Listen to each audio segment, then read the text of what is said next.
So I'm really happy to tell you that we're going the extra mile for everyone. Thanks for being a part of the Singapore FinTech Festival. It's only day 3. You still have 2 more days left. And there is yet more to digest from all of our sessions, the hundreds of speakers. If you've missed anything, you can access all of the session recordings. They've been organized into 14 buckets. They're available anytime on YouTube from the 12th of December. You won't need a login or anything like that. For everyone who has paid, we have something very special for you. You'll receive a specially curated 4-part SFF 2020 Insights report. It covers all the sessions and it features those hundreds of speakers and partner content as well. In addition, we're giving you a discount voucher. It's exclusively for all of our participants who have paid. The voucher is for the Singapore FinTech Festival 2021. Believe me, plans for it are already underway. Now, the digital age is clearly here. The amount of data being generated by our digital engagements is growing all the time. AI is marching forwards in its capability and also, of course, its complexity. So many are asking if it's time to design a new social contract on data and technology. Hi, and welcome to this very, very exciting session where we have Nobel laureate Professor Abhijit Banerjee speaking with Ms. Asha Jadeja on how we can, nurture entrepreneurship to kickstart the Indian economy and the Indian economic growth. Asha Jadeja is a Silicon Valley-based technology entrepreneur and investor. She's invested in over 200 startups in Silicon Valley and all over the world. She's specifically interested in the India-US corridor and the partnerships over there. And her Motwani Jadeja Foundation does a lot of work to nurture young entrepreneurs in India and give them exposure to the US markets. She's also passionate about elevating poverty in India. And so therefore, talking to Professor Banerjee makes so much sense to understand how they're going to do that. Asha has been a TiE charter member for the last 20 plus years and a passionate supporter of TiE. Over to you, Asha, to take the session forward. Vijay, thank you so much and congratulations on hosting a fantastic TiE Global in these virtual times. I wanted to start out today by, first of all, thanking the audience. I know we have over 40,000 registrants today and we have a lot of interest from the global community, including from the Singapore FinTech Festival, which came as a surprise at the last minute. I wanted to, of course, introduce Professor Abhijit Banerjee, who, frankly, needs no introduction, but somebody who all of India is so proud of. Professor Banerjee is an Indian-born economist who is a Nobel laureate, as you all know, in economics and a professor of economics at the Massachusetts Institute of Technology. And Abhijit and his wife, are also a Nobel laureate, Professor Esther Duflo, have been instrumental in setting up the Poverty Alleviation Lab in India. And as a result, as today, as we speak, as we address this whole question of poverty and growth in the Indian ecosystem, especially in the tech ecosystem, tech-driven ecosystem, I think I feel like we are lucky to have Professor Banerjee agree to join us today. Who better than somebody like him who has written some phenomenal books on the topic, including the ones most of you are probably familiar with.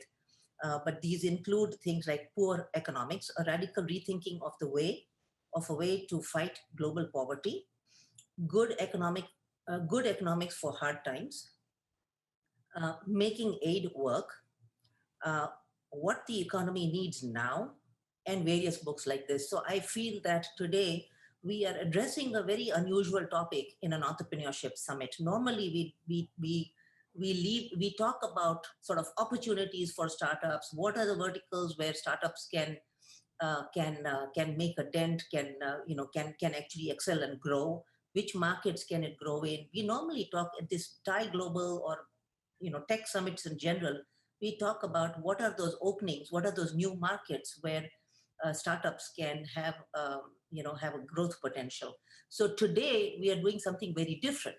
We are actually going to be talking about the fact that India is, still a very poor nation. We 300 million people still don't have electricity. We have a nation where poverty is our problem, and whether we like it or not, whether we talk about it or not, it is a huge problem. And unless we start shining a light on what are the opportunities for growth going forward, we are not going to be tackling this problem head on. So I'm going to start by inviting Professor Banerjee to give us his read on what he sees as the immediate sort of opportunities for growth in India, what could be some of the barriers, and what is his current work involved in. And then we'll have this conversation sort of back and forth. So Abhijit, over to you about sort of the question being, why is India poor and why is growth urgently needed right now? You just start with the easy questions. Thank you for having me, and thank you, Asha, for getting up at an ungodly hour to speak to me. I think I'm not going to attempt to say why is India poor. That's what books get written about. But I think to make this contextual, I would say that let's think about this moment for India. What is it that what are the constraints we face right now, and then maybe what do we need to do we should talk about what we should need to do for let's say the medium run. I think the long run is too long, but what would it take for us to even go back to the growth we had before 2012? I think we've been in a growth slowdown essentially since 2012. How big the slowdown is disputed. Arvind Subramaniam, who was chief economic advisor to Mr. Jaitley, claims that our growth is overstated by maybe 2.5 percentage points. So we were growing very slowly, almost at the Hindu rate of growth, 4%. Already after 2012. So 2012, there's a slowdown. Clearly, there is a slowdown. Nobody disputes that. The question is how big a slowdown and what to do about it. This is critical because we have, while I think it is true that we have been done better than maybe in the 90s or the 80s in terms of government policies to reduce poverty, I think that the truth be told, even now, that the biggest piece of poverty reduction has come from growth. Now, it's very, very important to spell out how that's happened, because I think it's not that there is some, you also know that essentially in terms of good jobs, we're an economy that isn't creating good jobs. In fact, we just lost, if anything, people's estimates go between 4 and 20 million good jobs. I think 20 million is an overestimate. People have said that. I don't even think we had 20 million good jobs, so I don't think we're going to lose all of them. But I think we lost a bunch of them. But so it's not because of the reason why growth contributes mainly to poverty reduction is not through the good jobs, it's through the bad jobs. It's mostly through jobs in construction and in the low end of the service sector. That's where the jobs were. Until 2012, if you see where the jobs are growing, they're growing in transportation, they're growing in food delivery, they're growing in restaurants, they're growing in construction. It's a domestic consumption-led boom that's driving it. It's not, the exporting industries are not using a lot of our labor. Our labor is being used primarily in domestic consumption driven industries like construction, like restaurants, like ordering out food. It's package delivery. All of those things are playing a major role in the way we've grown. Now, what does that? Why do I say that? I say that because it means that it means two things. One thing it means is that these are jobs typically where there isn't really a lot of potential for skill upgrading. So young people who are 18 are going into these jobs, but then for a lot of them, it's sort of a dead end because, and they recognize that. And you see, it's one fact about India that's rarely emphasized, that if you look at a 26-year-old with a 10 years of education, 25% of them are not working yet. They're looking for a good job, but they don't want to settle for what they can get. By the time they're 32, they're pretty much all employed because at some point they give up and take a job. Then at least till the last data we have, there was no dearth of low-end jobs. People at 35 were all employed. All males at 35 were employed. Female employment is a separate and very worrying question in India. We have lower female employment than Saudi Arabia, I believe. It's kind of a remarkable, less than Bangladesh for sure. So we're really in a very unique. That's a very unique problem we face. So are you counting the informal economy, Abhijit? Yes, yes. People who say they're employed. Now, then there is people who work in farming. That's a kind of a, so who's working in farming is a hard question, and but that's true in Bangladesh, it's true in Pakistan. We really are kind of special. This is well documented that we're really, and it's been falling. The female labor force participation has been falling. But let me not get into that. I want to go back to what I was saying. What I was going to say is that there was no dearth of low-end jobs. People don't want low-end jobs. They wait, and then they take it. Those jobs, so that's one thing.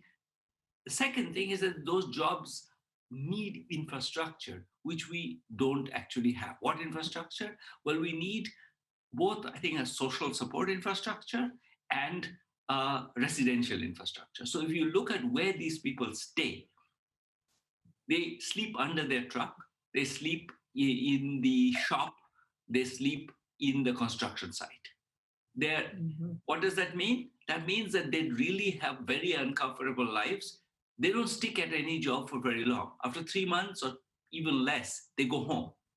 They really are not the adherence to a job is very low, which means skilling is very low. They're not getting skilled because they're not really in the city for long enough. They work at one job, they get tired of it, it's horrible, the conditions of life are horrible, they go back, they take a rest in their village and they come back.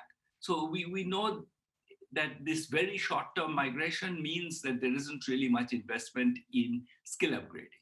So I think if you think about what is happening, people are getting jobs. There were, at least till recently, plenty of jobs to be had, jobs that people don't necessarily want, but lots of those jobs, those, construction, delivery, the food, cleaning, lots of hospitals where you could easily get a job as a cleaner, as a nurse's aide, as a, putting bedpans. Those jobs are available. It's just those jobs. So Abhijit, let me stop you right there and say, let me have you talk a little bit about the post-pandemic world. Now we have gone through this almost a year of the pandemic right now. The world as we knew it has turned upside down. And we know that people are working virtually, are doing things, a lot of things virtually. There's a lot of food, things like, as you just mentioned, food delivery to communication a lot of it is happening virtually. And for the first time, there's also a massive kind of an overlap between computation and health as far as the tech industry goes. We are seeing an explosion of startups in that space of sort of AI marrying medicine. And so there is that whole different explosion of activity that's coming in the post-pandemic world. Do you see kind of unusual, radically new opportunities that are likely to arise in the Indian ecosystem as India becomes, and India, the post-pandemic world, Abhijit, I think is also one where everybody recognizes that global collaboration is a must. There is no way we can solve any of these problems, whether it's climate crisis, whether it's terrorism, or whether it's pandemics, unless we were globally clued in. So where do you see those opportunities arising as we come out slowly from this post-pandemic world, and where computation is marrying medicine? Asha, I'm the wrong person to answer this question because it's not what I follow. Let me say some marginally relevant things, but it's not going to be what I really wouldn't know. To the extent that, let me say a couple of things. One, I think the global evidence suggests that the effect of AI on employment is negative. There is actually good work, particularly by my MIT colleague Daron Acemoglu, suggesting that there is the effect of AI on good jobs is negative. So if anything, I would say this exposure to AI will create further pressure on the demand for good jobs. Is there as many good jobs being produced? I would say that the global evidence on AI suggests maybe not. So if anything, I would say the worries are that AI will actually displace some of these jobs, because in particular, India, a lot of these jobs are extremely, the management intensive jobs. They're not really jobs where, people take individual responsibility and do creative things. They're just, I make sure that you deliver the right food. So it's a jobs that where if AI can replace some part of it, it would be perhaps quite economical. And that's sort of what the evidence for the US in particular is, that jobs being displaced by AI tend to be exactly those jobs of not the manual labor jobs and not the high-end jobs, but the jobs in the middle. And that also goes for the BPO sector, because the BPO sector is competing very much with, for example, AI like, for example, if you prescription records or insurance records and things like that, there has been actually these are actually the exact sectors where we are going to struggle to keep the jobs. So I think if the only part of this story I know is one that is to me is worrying, which is the part that says that AI displaces these jobs, and we already suffer massively from a scarcity of good jobs. There are plenty of bad jobs, as I was saying. Now, having said that, I think you're right in pointing out that one can be pessimistic and just assume that it's all going to fall apart. That's not me. I don't want to be pessimistic. I just want to say that right now I don't see the pathway towards these dots being connected. There will probably be a dot, but the way typically income distribution has sort of trickled down has been through domestic consumption. So I'm assuming that what will happen actually is first that a bunch of more people will get rich and they will spend money. And that's where our most of our growth for the poor has come from the middle class is actually spending money. And I think we need a burst of optimism, of spending, of people buying. That's the quickest link. All the other links are 10-year links or something. But right now, I think the quick link between the well-being of the poor and the well-being of the middle classes comes from consumption. And so I think if we have a new consumption boom that comes after the pandemic, which I think is not unlikely because there's pent-up consumption, I think reassuring people that the economy will be stable and that they will actually get the middle classes, that they will actually prosper, is going to be key in getting them to spend. I think right now people are sitting on their hands, they don't want to spend their money. The government has been observing. So Abhijit, speaking of consumption, let's speak a little bit about credit. What is your sense there right now on credit, that consumer, individual credit? How is our banking sector doing all that in India? And is that something that are you seeing good trends there? There's a new report by the Reserve Bank, which I think is at some level treading on grounds which need to be tread on. Whether it's right or wrong, there will be some debate about it. But I think it's very important to talk about, for example, involving foreign banks in the Indian banking sector. I think we are one thing we shouldn't. I think once we take on the view that the banking sector needs more private ownership, I think restricting it to Indian ownership is, to me, a mistake. I think we have some ideological view that Indian capitalists are somehow good capitalists and foreign capitalists are bad capitalists. But there is, to my mind, we are staring in the face of, any number of very cynical defaults by Indian capitalists. That's what's actually, our banking sector is in a complete mess right now. That's what the Reserve Bank report is reacting to that. We have, enormous bad debt, and we actually have no way of even writing it down unless we get some capital inflow from abroad. I don't think anybody else will have the deep enough pockets to write down that debt. What we need, the reason why we need that debt written down is that the banking sector, in a sense, is a zombie banking sector, a lot of it, because they're sort of the living dead. They don't really have, they're all kind of know that if you really examine their books carefully, a lot of them are not actually viable. They're in the red. Yes. And you're referring to both public and private? Are you talking about both? Some private, bunch of NBFCs, and a lot of the NBFC problem has been somewhat mitigated over the last couple of years, but still a bunch of NBFCs and bunch of public banks are all sort of in the red, or their books are so non-transparent that nobody knows. But if you think of what the pandemic did, the pandemic essentially forced the government to bail out borrowers. That's the one big thing it did. And the reason it did it is that it was an indirect way of bailing out the banks, which were all going to go under. If everybody defaulted, the banks would go under, and then the government would have to bail them out. So a huge part of what the government is calling its fiscal effort is went to bail out borrowers. It basically wrote down debt, and so that reflects a deeper and longer problem, which is that we have a kind of a banking sector which is in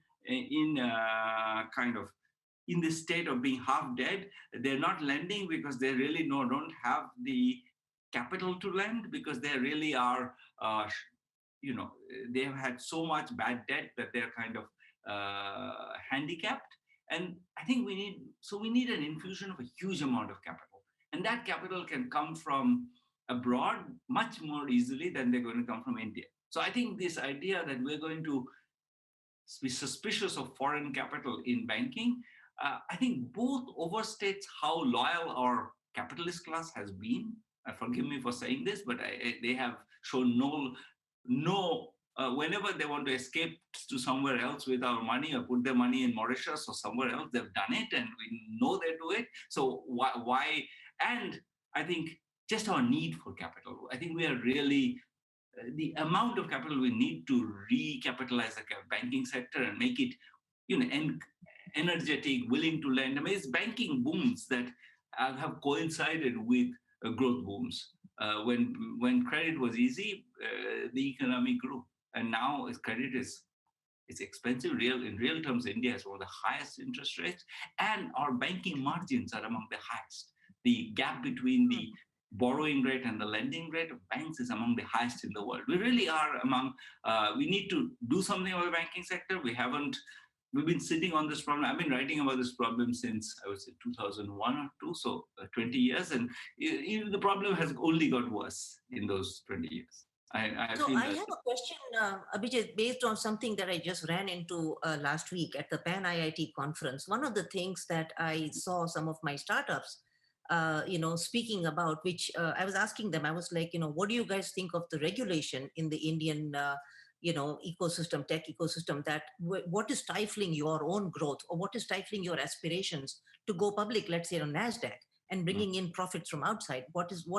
What's going on there? And the overall feeling I got from these startups is that there are these restrictions, like 51% has to be owned by Indian, equity owners, 49% by outsiders, and so they were saying that these kind of restrictions, which are they seem arbitrary and random, they seem to be scaring away investors from coming in from India. So the venture capital guys who want to invest in some of my startups, for example, if they cannot take a fully voting stake in my startups, why would they want to come in? So what are this whole 51%, 49% thing that the Indian regulatory system seems to have imposed, even on the tech sector? Do you think is that likely to go? And if so, when and what are the factors that could trigger that? I mean, I'm a bit I'm going to sound cynical, but I am a bit cynical about this one. I feel that this is effectively a subsidy to the Indian capitalist class. That, this way capital remains, the good companies remain cheap for them to buy up. And I feel that we've always sort of tried to, we were scared of competition. I remember 1991, everybody saying that, we just get creamed, China will take over, whatever. Nothing bad happened. I mean, the most important fact about 1991 is 1992 is already a positive growth year. There's 1 year of negative growth, then we start growing, and we're growing 5% in 90. I mean, there was no disaster. We very quickly, when faced with competition, we adjusted very quickly. And we have the talent to do it. We just need to light fires under them. And then I think I think when we do it, they manage. It's not that we have completely been washed out of all the markets where the Chinese enter. Where there was already competence, we managed to hold our own. I mean, there was also this view that the whole tech sector will be completely taken over by China at some point. The Indian tech sector would complete, and it didn't happen. So I really don't think that we should be frightened, and I don't think we should. But I think that discourse of foreign capital, dangerous, etc. That's a dangerous discourse. I think for us, we should just. I don't think it's the case that foreign capital is more irresponsible than Indian capital. I say this with some. I'm scared of all the people who are going to get upset with me, but I really think that there is no particular reason, no evidence that foreign capital. I mean, this is a colonial mindset. We are where. There was a time when the colonists controlled us. They used their capital along with state power to abuse us. But that's been a long time. We're now, almost $3 trillion economy with a lot of confident people. I think that means we if we want to handle it, we can handle it. We can use regulations which make sense. But I think we've been really being defensive, which suits, I think, our particular groups of our capitalist class, because they have cash, they can pick off whatever is going cheap. The talent doesn't get the money. The people who have the cash get the money. And a combination of a dysfunctional financial sector and these restrictions means very much that there are strong. There, I think I want to share with you certain optimism that I'm feeling recently. What's happening is that till now in the tech sector, there was always this fear. You're right that there's been this post-colonial mindset in India which says, oh, foreign money, it's irresponsible money, it's greedy money, and things like that. What's happening now, though, is that the money pouring in from the foreign tech sector into India, investing, whether it's in Flipkart or whether it's in, Geo or something. These are all guys. Now there is I think there's a lot of reassurance in the mindset of Indian politicians, even Delhi, that foreign tech money is largely run by, as you all know, most of the foreign tech companies are now run by Indians. I mean, this is diaspora Indians running Google, Microsoft, you name it, IBM, and if these companies are making investments in India, they're not coming with a predatory view. There's a different mindset that the Indian, the political system, the leadership needs to have now, and a more of trust in the Indian diaspora as we try to make a comeback into India. What I've noticed, for example, one of the things that I saw, which alarmed me a little bit, is that the investments from Facebook and Amazon that happened in India should have happened directly into the Indian marketplace. Indian tech ecosystem should not have actually gone through Reliance. But that's fine. That's something that alarmed me in the beginning. But right now, I'm assuming that this is a hedging kind of a strategy that the Indian government seems to be taking to minimize, to mitigate some kind of risk of foreign capital by going through Reliance. Again, I don't fully understand that, but my hope is that going forward, we will not be going through either Reliance or Flipkart or anything else. We'll be people like myself, venture capitalists like myself, will be able to invest in India directly into the startups that we like, and not be having to go through any kind of oligarchic pressures. So that's something that I I see hope you're as a right. hope. I mean, I hope you're right. I've not seen that direction so far. I would say the recent policy moves have been very protectionist. So we see, I hope you're right. I mean, I see no reason for it. I mean, to be honest, I think we should have the confidence that we can manage. And, I think we have enough, we have shown enough success when we had the opportunity to do so. So I don't see a reason to be defensive. But I think there is this neo-colonialist discourse that's constantly used to, in a sense, protect people who I don't particularly think deserve protection. Hmm. In terms of sort of from a macroeconomic perspective, right, Abhijit, as in the post-pandemic world, as you see that the world is learning that it is do or die, it has to collaborate globally. As far as India itself goes, right, do you see that? Are you saying that the growth from exports so far has been like a small percentage? Is that likely to grow if we have more participation in the global economy? What do you think? I think that I think the issue is not that it, I mean, I think in a sense, we export more of our GDP than China. Okay. We're quite open. I don't think it's the question of being of openness per se. I think we have put some tariffs. I think those have no particular reason to exist in many cases. I think there are political pressures, etc. But I think that mostly it's more that the exports don't connect very much to the exporting industries are typically high end. They tend to be so there is very little other than in agriculture. There is very little connection between the people on the ground, the poor, and the exporting, except through consumption. That's what I was trying to say before. That we can talk a lot about our new companies and unicorns and this and that. But if you think about those companies and how does that link to the man in the village in Bihar, it's because his son is working on a construction site in Bangalore, where somebody who had made money from Flipkart is now building a house.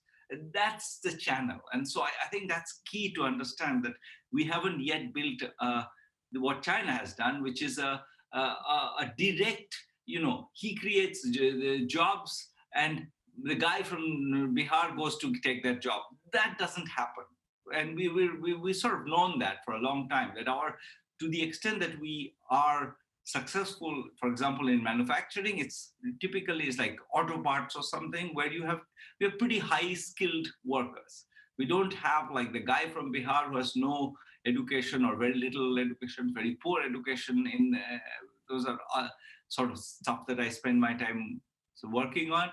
That guy doesn't usually get those jobs. And I think that's something we need to, for the longer term, we need to think about that, which is how do we make a connection between all these opportunities that you are seeing and you know much better than me, and the person in rural UP or rural Bihar or rural West Bengal or rural Rajasthan. I mean, that connection is weak, and it goes through these very low quality jobs, and I think that's the challenge to me. Got it. So, Professor Banerjee, we have about 5 more minutes left. So, I'm going to ask you a couple of questions that I've also got in my, in my inbox. What are you excited about personally? What are you working on right now sitting in Paris that you are excited about? What are your secret projects going on? What are the book projects in the pipeline?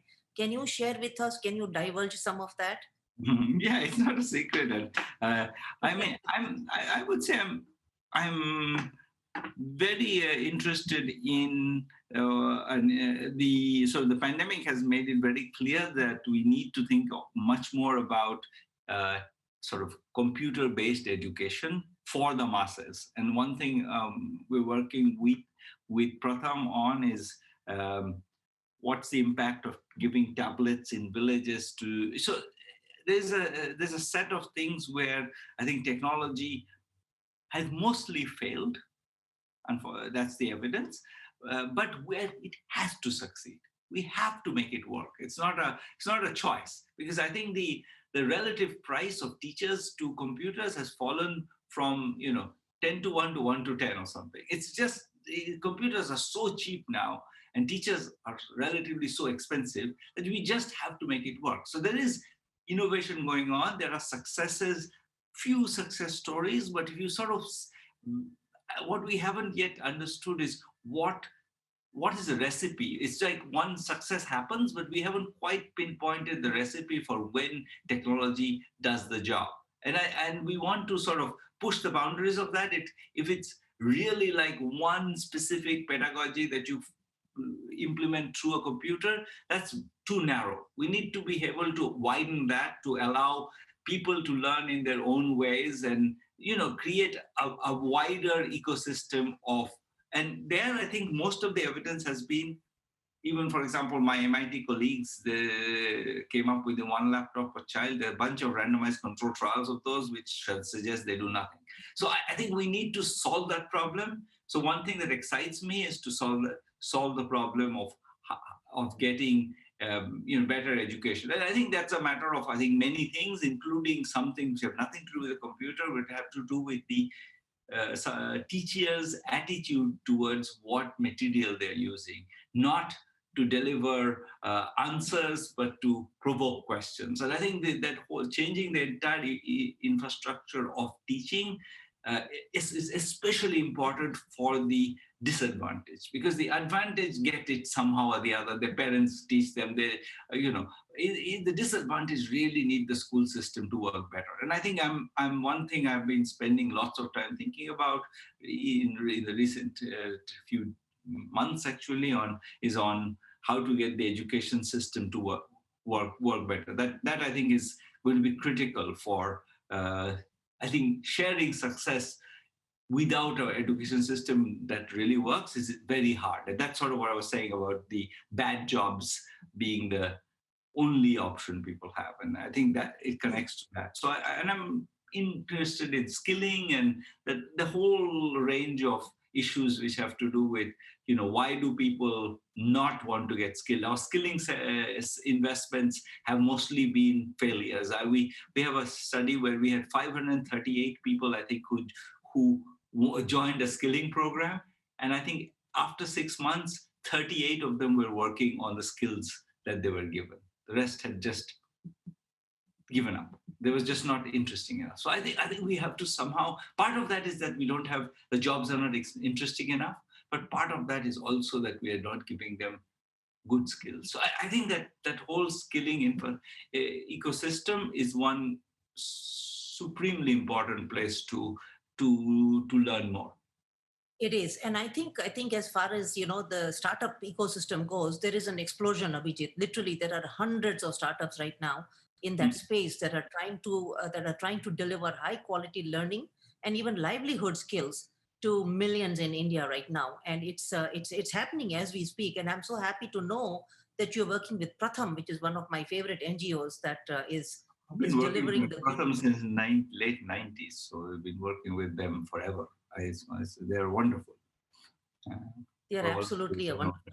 There are these NGOs like, Agastya and Akshay Patra and all these, which are just delivering all the goods that the government actually is supposed to.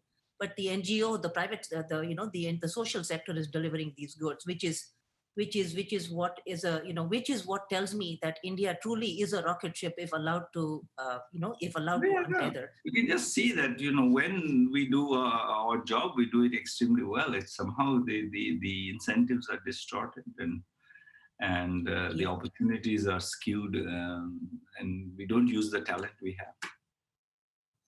And one last question for you before we go. Are you ready for taking the vaccine jab? I'm more than ready. I just, I'm a bit worried about when my position in the queue might be a little bit back. I'm not quite priority. So I'm hoping. Well, Abhijit, we wanted to thank you for giving us your precious time and being here at a very special moment for TiE Global. We are absolutely delighted and honored to have you with us.